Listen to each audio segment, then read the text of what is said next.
Assalamualaikum warahmatullahi wabarakatuh. Perkenalkan, nama saya Ahmad Zaki dari kelas 12 LPR. Jadi di sini saya akan menjelaskan tentang tugas saya, yaitu peta konsep tentang sejarah masuknya Islam di Indonesia dan strategi dakwah Islam di Indonesia. Jadi langsung saja kita menuju peta konsepnya. Let's go. Berikut strategi dakwah Islam di Indonesia. Yang pertama, perdagangan, perkawinan, tasawuf, pendidikan, politik, dan kesenian. Perdagangan. Indonesia termasuk dalam jalur perdagangan internasional pada abad 7 Masehi sampai 16 Masehi, sehingga para pedagang muslim dari Arab, Persia, dan India turut berdatangan atau berniaga. Selain berdagang, mereka turut menyebarkan ajaran Islam kepada masyarakat yang waktu itu masih menganut Hindu dan Buddha. Para pedagang mengambil jalur laut untuk datang ke Indonesia, sehingga perniagaan yang terjadi antara Jazirah Arab, India, dan Asia Tenggara. Perkawinan. Para pedagang muslim yang singgah kemudian banyak yang menetap di Indonesia, sehingga dari mereka ada yang menikah dengan putri bangsawan dari kerajaan pribumi.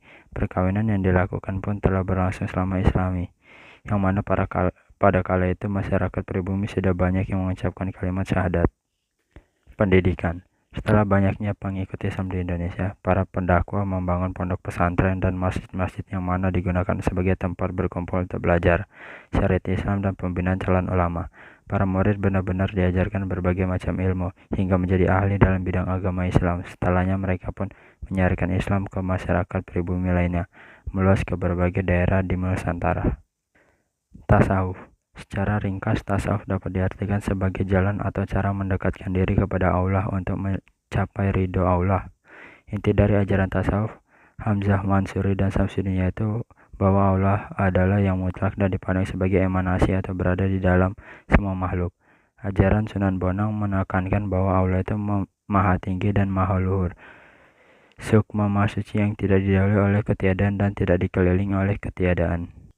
Penyebaran Islam di Nusantara juga dilakukan melalui pendekatan politik. Salah satunya adalah berdirinya Kesultanan Demak yang kental dengan peran Wali Songo.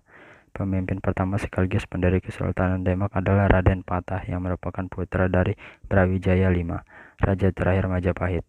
Berdirinya Kesultanan Demak ini memudahkan penyebaran Islam di tanah Jawa. Ketika seorang raja telah memeluk Islam, maka rakyat pun akan berbondong-bondong mengikutinya. Kesenian. Cara ini dilakukan oleh Wali Songo ketika menyebarluaskan ajaran Islam di Pulau Jawa. Mereka menjadikan pertunjukan seni dan budaya bernuansa Islami sehingga masyarakat menyukainya. Misalnya Sunan Kalijaga memperkenalkan dan mengislamkan masyarakat Jawa dengan menggunakan salah satu budaya Jawa, yakni pertunjukan wayang.